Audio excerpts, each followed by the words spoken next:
ထိုင်အောင်မြန်မာနိုင်ငံသားတွေအတွက်အရေးကြီးသတင်းတစ်ပုဒ်လာပြီးတော့တင်ဆက်ပေးမှာဖြစ်ပါတယ်ခင်ဗျာမတင်ဆက်ခင်ဒီ ND တယောက်ပြောထားတဲ့ဗီဒီယိုဖိုင်ကိုအရင်ဆုံးသွားနားထောင်ကြည့်ကြမယ်နော်အဲ့တော့ကိုသားသမီးတွေကိုလုံခြုံဖို့အတွက်ကိုအခုရပြင်ဆင်တော့ပြင်ဆင်ချိန်မရှိတော့ဘူးနော်ရက်ပိုင်းပဲကြံတော့တယ်အခု March မှာသူတို့ကဖွဲ့မယ်လို့ပြောပြီးဒီတကောင်စရင်စစ်မယ်ဒီတကောင်စရင်မှာဒီအသက်ဒီအသက်ဘယ်လောက်ဆိုတာဆိုတော့အဲ့တော့မြန်မာပြည်မှာရှိတဲ့လူငယ်တွေကိုလည်းဒုက္ခပေးတယ်လို့ထိုင်းတို့မလေးရှားတို့မှာသူတို့နဲ့လက်လန်းမီတဲ့နေရာတွေကိုလည်းဒုက္ခပေးတော့မှာ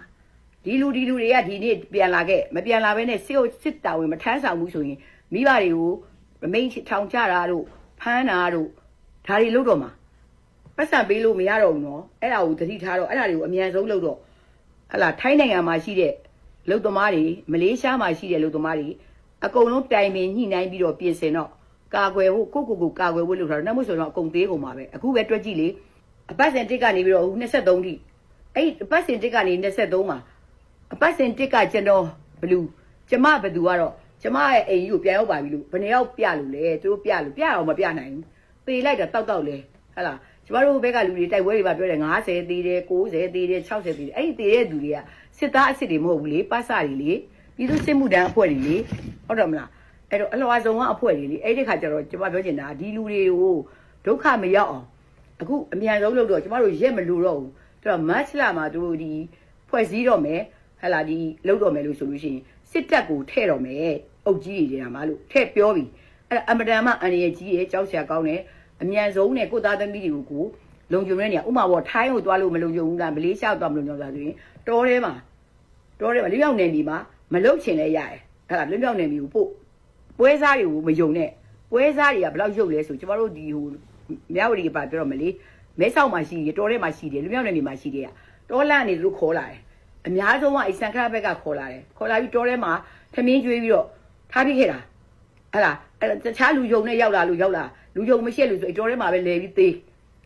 ကြတယ်တချို့ကြတော့ထမင်းကျွေးနဲ့အစိတ်ခတ်ပြီးတက်ပြစ်ခဲ့တာအများကြီးတွေ့ရတယ်ဗမာပြည်သားတွေကတော်တော်စိတ်ထားမကောင်းတော်တော်ယုံမာတဲ့လူတွေအများကြီးပဲသိလားငွေရရင်ပြီးရောဆိုတဲ့စိတ်တက်ပျက်စီးနေတာဘာလို့အဲ့လိုစိတ်တက်ပျက်စီးအောင်လဲနေဝင်းကနေစပြီးတော့ပညာမတက်အောင်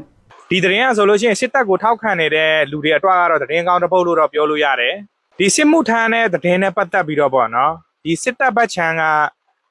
လေးနက်နက်ထားပြီးတော့လှုပ်ဆောင်တာတော့တိတ်မရှိဘူးဟိုနေရာမှာပေါ်တာဆွဲတယ်ဒီနေရာမှာပေါ်တာဆွဲတယ်ပြီးတော့ရက်ကွက်တွေမှာအစရင်တိုင်တဲ့နေရာတွေမှာပေါ့နော်ဒီရက်ကွက်လူကြီးတွေကပတ်စံကောက်တယ်နှစ်သားသမီးက